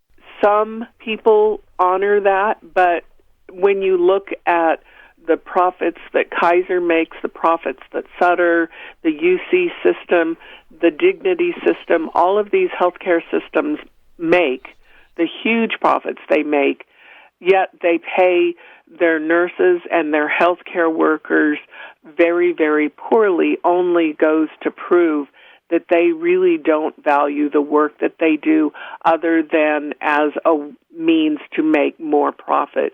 And they can't replace us with robots. No. I mean, it's not for lack of trying, True. but they actually need people that are constantly using their professional judgment for the patients and evaluate the medications. You can't do that with a robot. Check out our show at nursetalksite.com and listen every Saturday and Sunday right here on Progressive Voices. Call in, connect. To speak to Randy, call 561-270-3844. 561-270-3844. You guys just want to investigate everybody with something.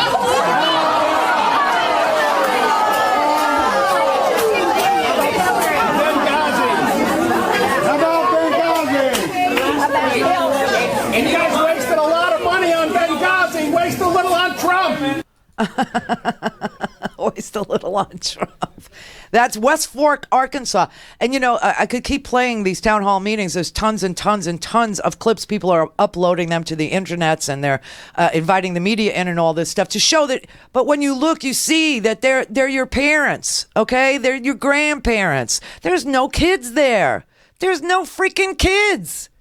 It's a shame. It's a crying freaking shame. You've got a cemetery. Graves are being vandalized. You now have these guidances issued to round up all the immigrants, 11 million plus 4 million citizen children. The 4 million families are going to be torn apart. Really? You've got, how bad? Okay, and then also, let's remember this. You can come into this country and make a claim of asylum.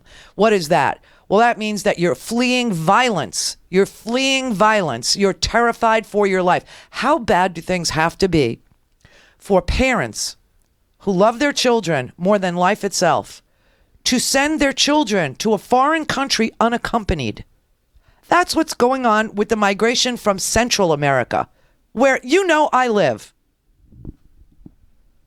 I just happen to live in the Switzerland of Central America. Why is Costa Rica unaffected the way that Salvador is affected, the way that Guatemala is affected, the way that Honduras is affected? Why is Tegucigalpa, the capital of Honduras, the murder capital of the world? Why? Why? Well, I'll tell you why Costa Rica isn't. They don't have a military. They refused to get involved in these Iran-Contra things. They refused to get involved with drugs. They use all their land to grow coffee and pineapple. And they don't have a military. They take all their money and they put all their money into infrastructure. They have the most beautiful highways. The Costa Rica, it's gorgeous. 4 lanes each way. It's a toll road. And education, 98% literacy. Almost all their kids go to college free. That's why the tech industry likes it there. They have very highly educated workers. Extremely smart, extremely friendly, extremely open society. And they don't have the problems that the rest of Central America has because they stayed out of it. This man, the military's so depleted. Gotta buy planes. You realize, in the Air Force, I don't know. I mean, every service has its own ranks, okay? So I don't know crap about the Navy. I mean, I really don't understand your ranks. Like Chief Petty Officer sounds really tiny and small, and it's huge. It's huge in the Navy. But, okay, so let's say you have 3 stripes. Okay, 3 stripes, you're a sergeant, E4. You know what you make? You know what you make serving this country? $1,000 a month. $1,000 a month. $250 a week. And now you're serving the country, and your parents may be here undocumented. That's not a crime. That is a civil offense. But they can now be deported. So you're over there making your big $250 a week, risking your life for this country. And your parents, you come home and they're gone. You don't know where they are. They're in Nogales somewhere. This is sick. This is a sickness. And this man has brought this sickness to us. and he's put it into action. His narcissism, his strongman attitude, his authoritarian, demagogic, only I can fix it posture it's a virus, and it's contagious. But it's crazy when I look at the polling and all this. Only 38% approve of him, number one, and number two, only 19% want people deported. So show up at these town halls. Or, create these organizations. Go ahead, go pro. Go pro just like the Tea Party did. Go ahead.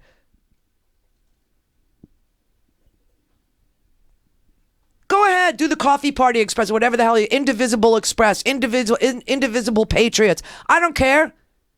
Then buy advertising from me. And support the whole thing the way that they did, with money. Right now, it's a bunch of grandparents. It's a bunch of senior citizens out there. And what do they say? They say there are no death panels. You said at 74 they were going to take me to some place like a Soylent Green factory, okay? And they were going to let me watch a movie and then kill me. There are no death panels. I'm 74. Nobody's come to me with a death panel. Do you know? I mean, it's so sad that these people who lift the heavy weight anyway, raised us, that they're the ones that are having to go to the town hall meetings. It's ridiculous. Oh, wait. You wanted me to go to Christopher in Rochester. Hi. Hi, Randy. Well, I think the former president, the really amazing one, I think he left us a little gift in a lot of these consent decrees, because in law, it acts as a collateral estoppel. So the federal government itself, if there's in court cases, there has to be a finding of fact. And the fact that the Justice Department has found a pattern and practice of targeting immigrant communities, that can be used to challenge these actions. And if you look at New York City has one, Philadelphia and Chicago, and I believe St. Louis has one. Those consent decrees can be used in an immigration proceeding. If you get due process. Oh, there's the rub.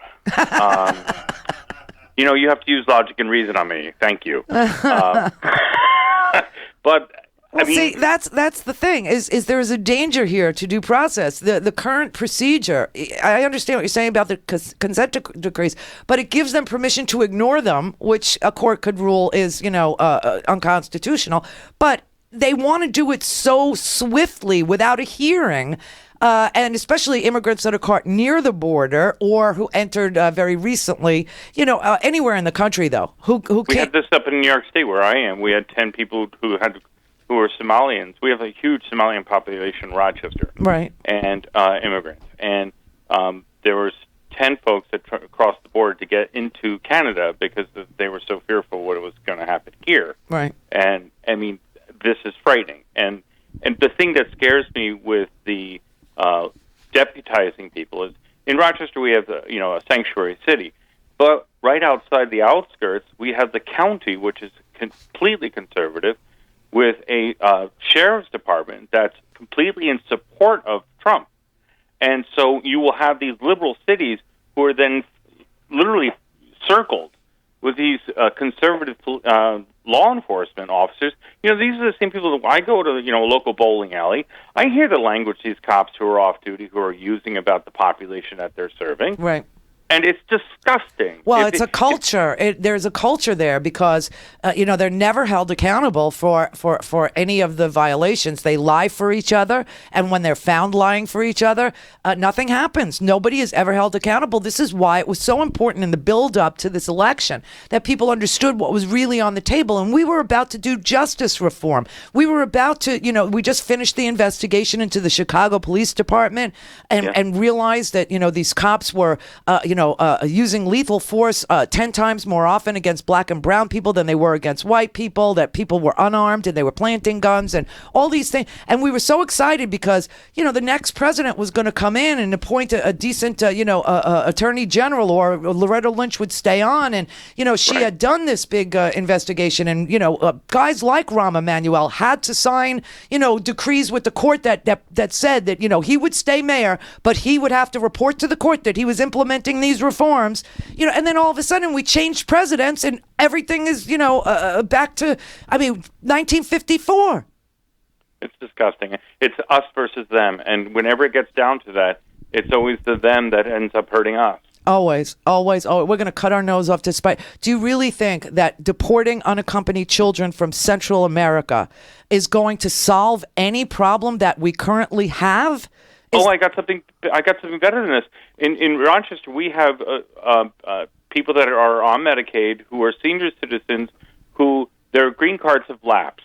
So if you were to take this order directly, then that means Grandma, who's 84 years old, who no longer has anybody to advocate for her, that she's an exposure to be put on a ship or put on a bus or a boxcar or wherever and sent the hell out of here. But if Grandma overstayed her visa, Grandma did not commit a crime. I That's agree. what these idiots don't even know. People sit on the TV and they constantly say, what don't you understand about illegal? This is not a crime. Okay, unlawful presence in this country is not a crime. But that's what they're selling to people. It's they're selling a that that's a civil crime. infraction. It's like jaywalking. Oh, God. I know. This kills me, too. This kills me because nobody is telling anybody the truth about, what you are. Well, I know, and that's why I'm saying, hey, listen. Thank God you're here. Buy a podcast, damn it. Buy a podcast, damn it. But let Indivisible go pro. Let them go pro. These congressional staffers that put out the manual obviously, hit a nerve, and people are organizing their own Indivisibles, their own groups, their own town hall meeting people. They're doing, and there's some people are calling their Congress member. Some people are going to the town hall because it's recess, and you'll have this opportunity till the 26th, I think, and then they have to go back for the State of the Union on the 28th. Oh God, what the hell is that going to be about? But so you have the rest of this week. Monday they'll all travel back to Washington. Then we have to start calling again. Okay, so and then you got to do the thing with the postcards. This cannot stop. So I'm thinking, let them go pro. Let some smart, rich Democrat who finds this racism, this anti-Semitism, this attack on immigrant grandmas, let them organize and pay people to head up these locals like the Tea Party did, and then start buying advertising from friendlies who are out here every day spitting out a spleen trying to get the truth out. People will die because of this. Yes. Because of this new campaign. I know, and I said to them, people are going to get hurt. I said the good news is he's not going to make it 4 years. The bad news is people will get hurt in the meantime. Oh, bless you. Thank you. You too. DC and Atlanta, Georgia. Hey, Randy, what's going on? You. Good. Hey, just a couple of points, man. I wish I was as knowledgeable as you, man, because I have an opinion about pretty much every topic that you talk about, man.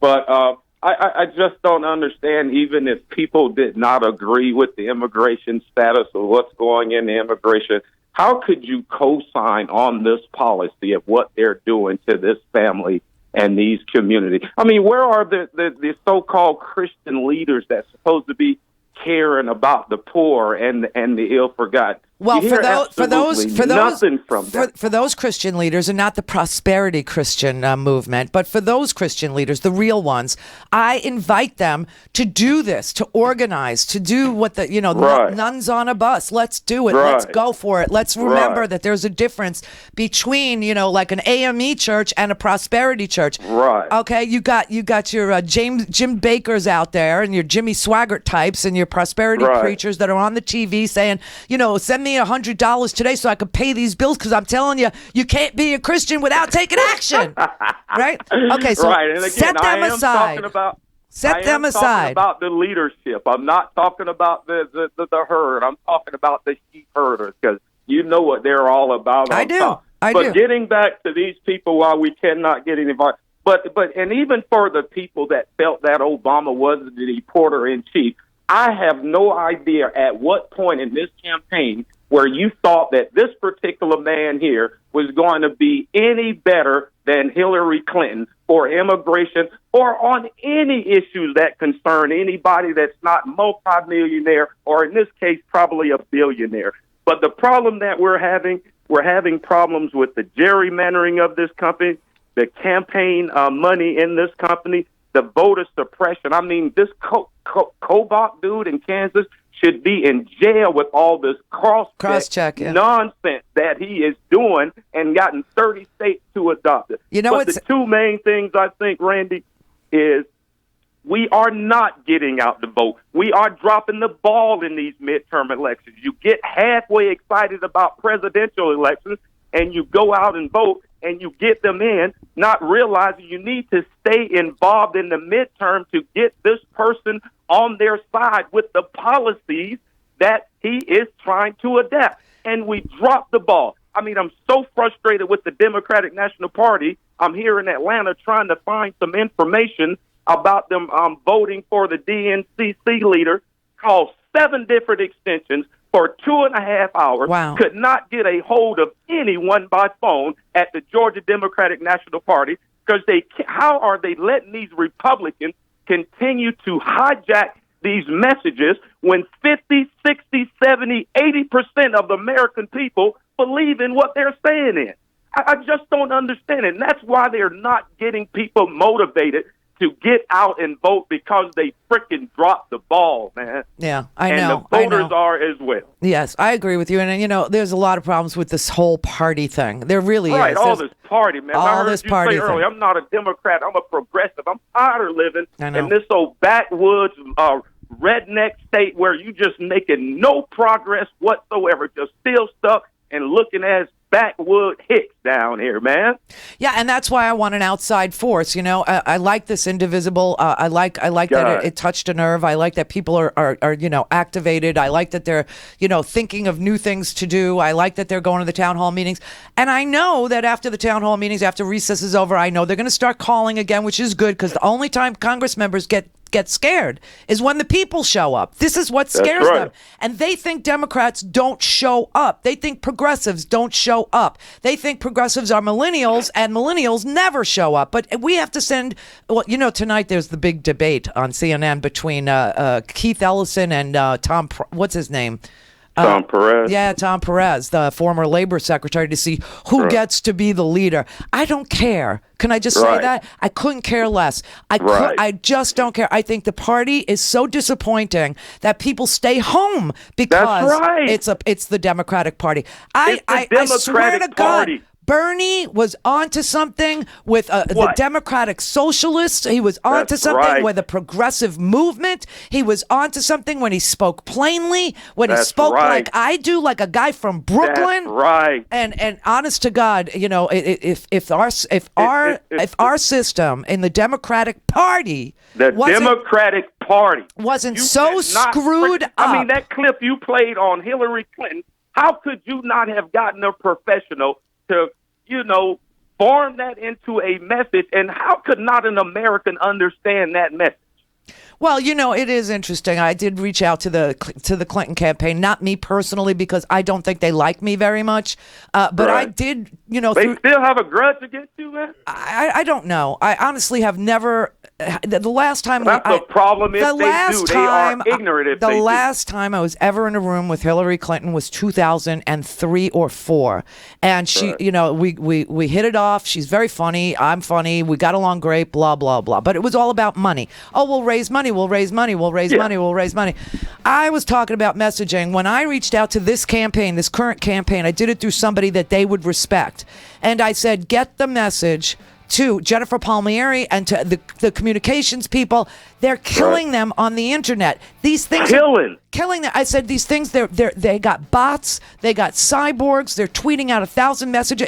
And you know what their answer to me was? We have a YouTube channel. Wow.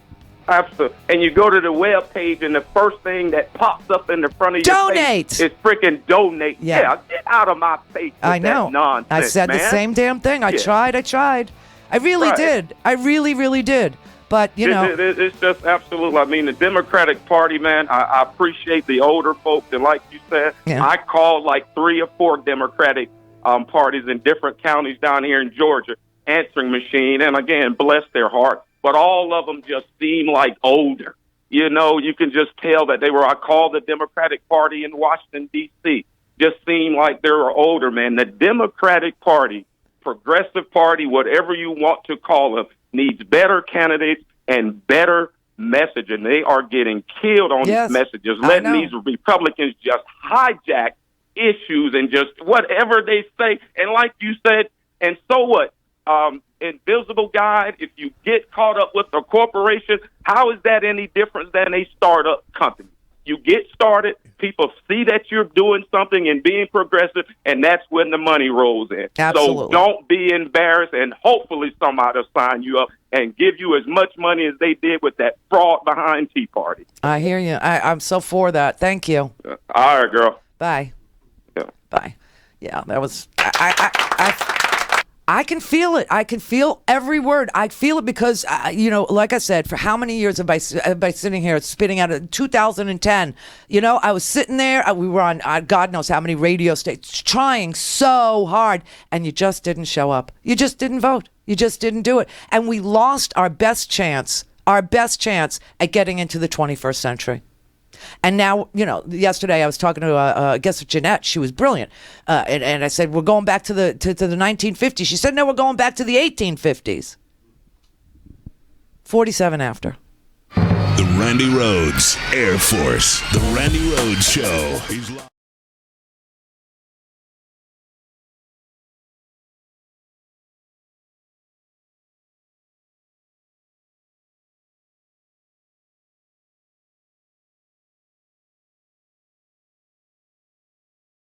Again. Isn't it beautiful? Well, if you want to keep it this way, buy a stinking podcast. Oh yes, you have to buy a stinking podcast. And you get that at RandiRhodes.com, where we're open all day, all night long. RandiRhodes.com. Get your stinking podcast. I'm Tom, and this is a quick shot of the Coffee Cast on the Progressive Voices channel on TuneIn. Catch the Coffee Cast podcast on demand now on the Progressive Voices app and ProgressiveVoices.com. On Saturday, in a beer hall masquerading as an airplane hangar, Don Trump addressed his brown shirt crowd. You look at what's happening last night in Sweden. Sweden. Who would believe this? Sweden. They took in large numbers. They're having problems like they never thought possible. Sweden.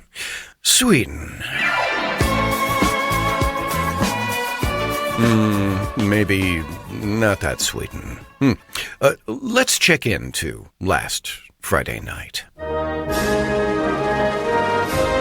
And now, from the Department of Sweden, what happened?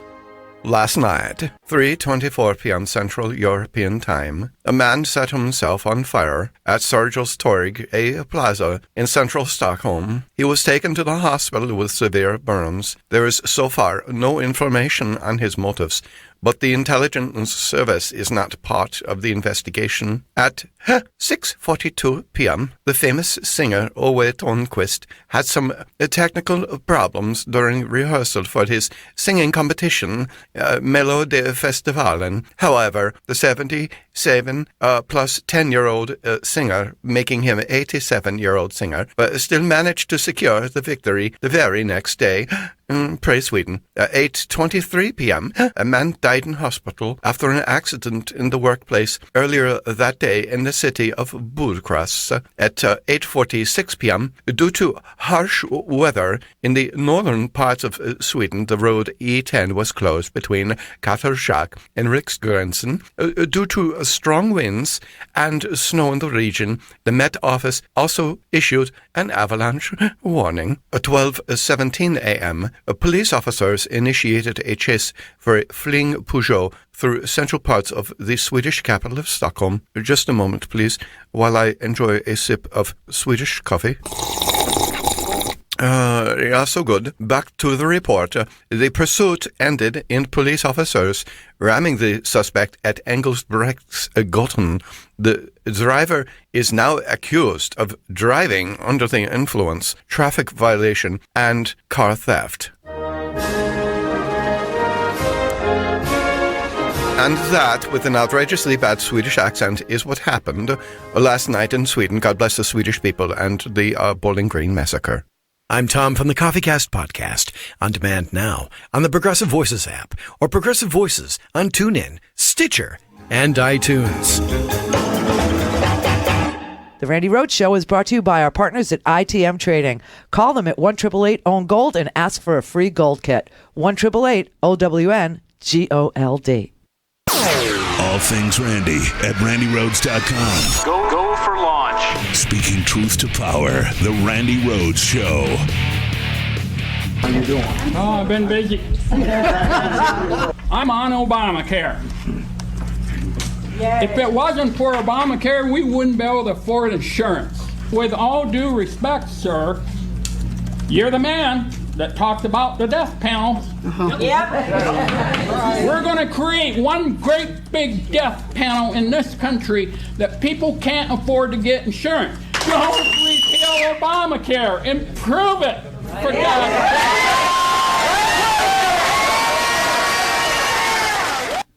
Yeah, that was Iowa. That was Senator Grassley. You're the one that talked about the death panels. I got the Obamacare. You're going to create one big giant death panel if you kick us off Obamacare.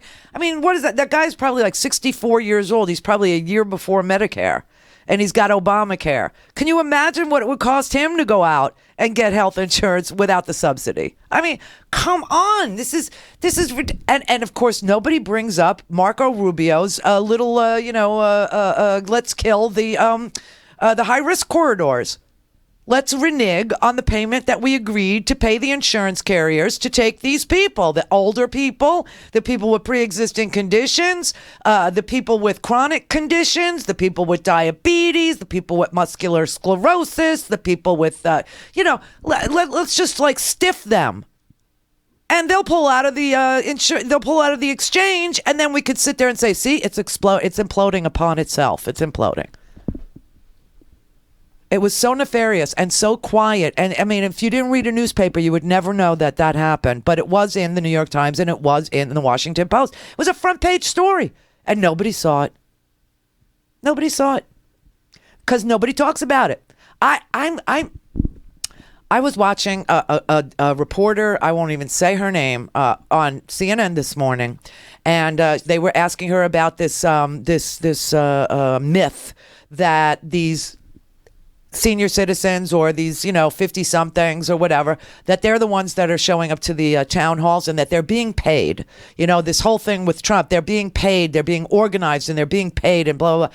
And she said the same damn thing that I said an hour ago. Oh, well, she was saying that people who ignored the Tea Party did so at their own peril, and they were a grassroots. And I wanted to tweet her so bad. In fact, I think I will later. So if you want to see who it was, just follow me at Randy Rhodes. I'll tweet her, and I'm going to send her the article from Roll Call, which is the newspaper of Capitol Hill, it's called Tea Party Turning Pro, that has all the salaries of the people that organized the Tea Party Express, the Tea Party Patriots, who was behind Freedom Works, the $1 million donations that went to, who Judson Phillips is at Tea Party Nation. $1 million. How can people not remember this and then talk about it? I can understand not remembering because it's 6 years ago. But don't talk about it as if you know about it and then not get it right. Just say, I don't remember. Were they paid? Were they? Yes, they were paid. Tea Party Nation, it was a for-profit group. Freedom Works was a for-profit group. Tea Party Express, Tea Party Patriots. They paid their lead activists to organize rallies, to speak publicly, and to go to Capitol Hill, lobby Congress, and they drafted their own candidates. Now, their own candidates lost. I will say, the Sharon Engels of the world, they did not make it, okay? The Tancredos, they didn't make it. But they were super racist, and I guess America wasn't ready for that kind of racism quite yet. I guess it had to come from a New York businessman in order for it to be palatable and for them to sit down and shut up about the racism and the anti-Semitism and the targeting of brown people. I guess that's what had to happen. Larry in Lake Elsinore. Hello, Randy. Hi. How are you? I'm good. It's time for another brisket, I think. That was damn good. I'm glad you enjoyed it. I did. Larry sends me usually baked goods, but now he's created his own barbecue sauce called Sweet and Sassy, named after his girlfriend there. And it was awesome. We put it in on a brisket, and it was the most amazingly delicious thing ever. Awesome. Oh, so good. So anyway, I want to let you know I went through the Indivisible site. I went to a gathering of people. Our congressman from the 42nd Congressional District, Ken Calvert, the coward, he had to slip in through a side door to go to his fundraising. Oh. Yeah, he doesn't have the balls to go and walk through the front door. So God knows how he got out. He probably had to go out via the trash cans. Oh, God. But meanwhile, he's going to be in Murrieta at on Friday at the city council meeting. So if people out here want to go and try to get him to create a town hall meeting because he hasn't had one in 8 years. Oh, God. Yes, this guy is totally disgusting, and he needs to go. He needs to get the hell out because he doesn't serve the people. And if people are running for office and they're not willing to serve the people can't let them in. That's the club that we should have. And the crazy thing is that the only thing that scares them, and I swear to you, this is true. You know, I've been on Capitol Hill a million times. You know that. I'm telling you, the only thing that scares a member of Congress, especially a senator, a little less so because they only run every 6 years, but a Congress member runs every 2 years, which means the second they're sworn in, they start running again. When the people show up, they freak out. They literally lose their minds. When the phone starts ringing and when people show up to these town halls, that is what scares them. That is what makes them freak out. So we started yelling loud enough for him to hear, "Vote out Calvert." Yeah. And that's what needs to be done. You know, one other thing I did want to bring up is the thing was all these deportations.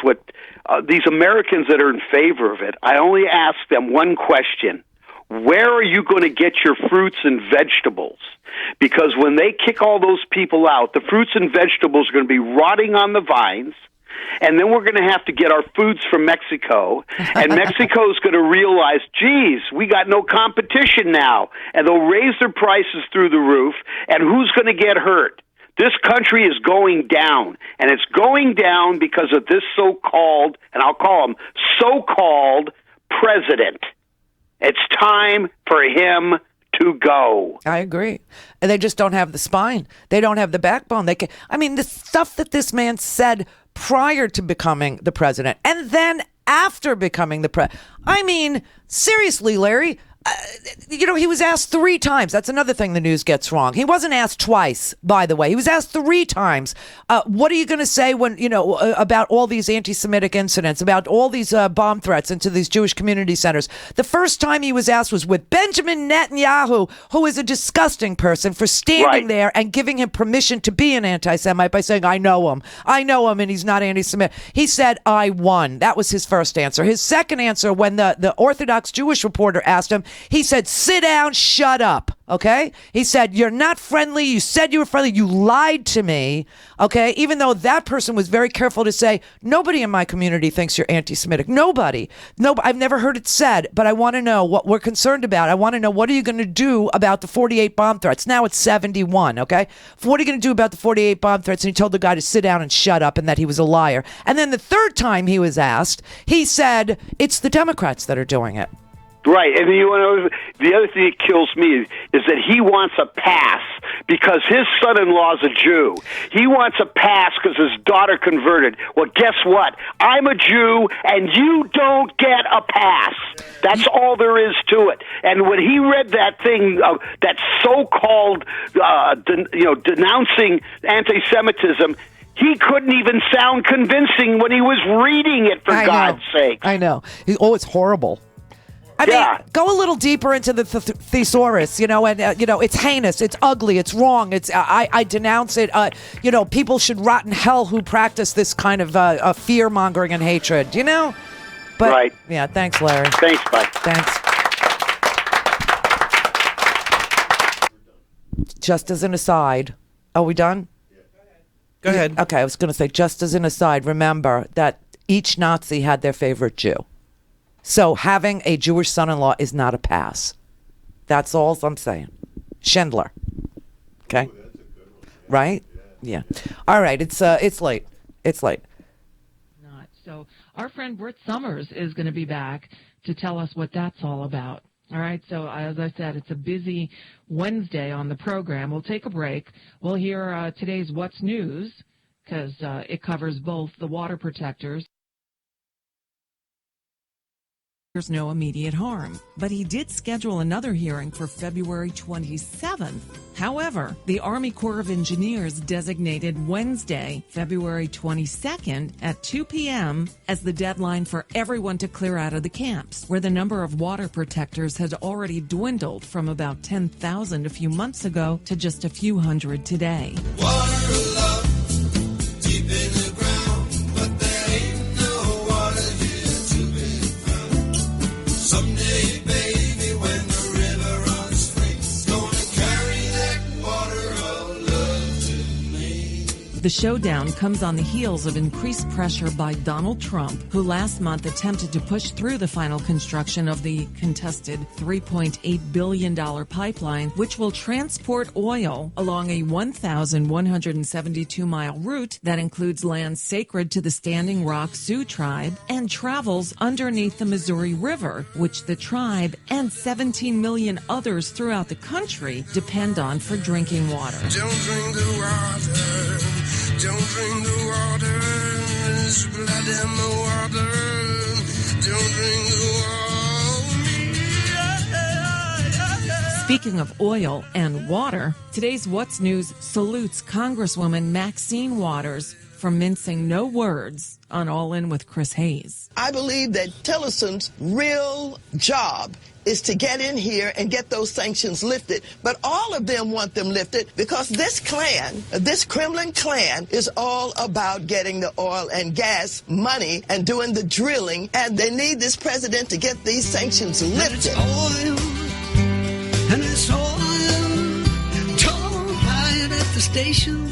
You can get it now for free. Just come on down to the shoreline where the water used to be. And don't forget the second executive order that was signed by the president, that was 1504, which basically would undo the work that we had done with Dodd-Frank in making these oil companies disclose the money that they were using to bribe these countries with in Africa and other places. It's money that matters. Hear what I say. It's money that matters in the USA.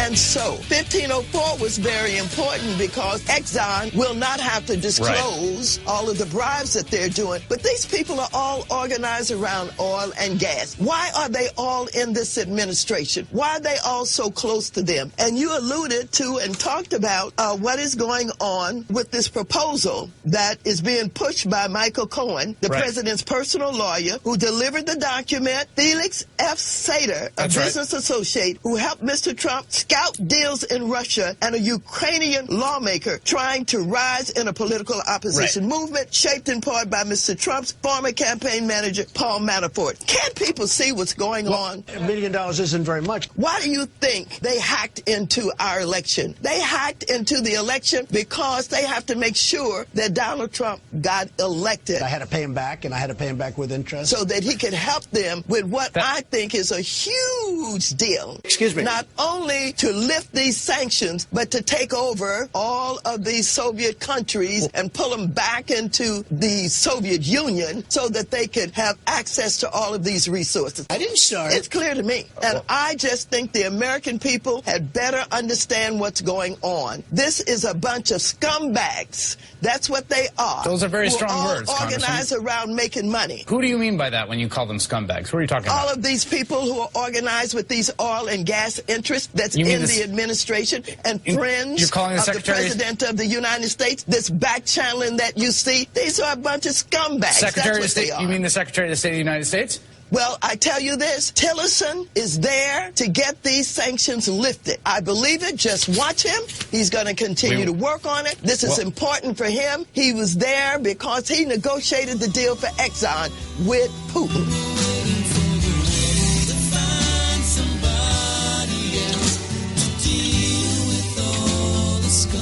This is a bunch of scumbags.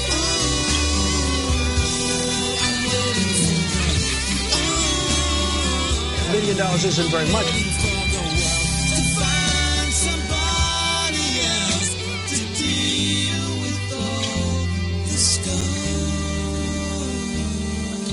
Stand tall, America, and visit resistancecalendar.org and find an event or protest or meeting near you. It's all hands on deck time. And that's today's dose of What's News, written and produced by Nicole Sandler. Hear the Nicole Sandler Show live, Tuesday through Friday, 3 to 4 Eastern, 12 to 1 Pacific, at NicoleSandler.com and on the Progressive Voices Network.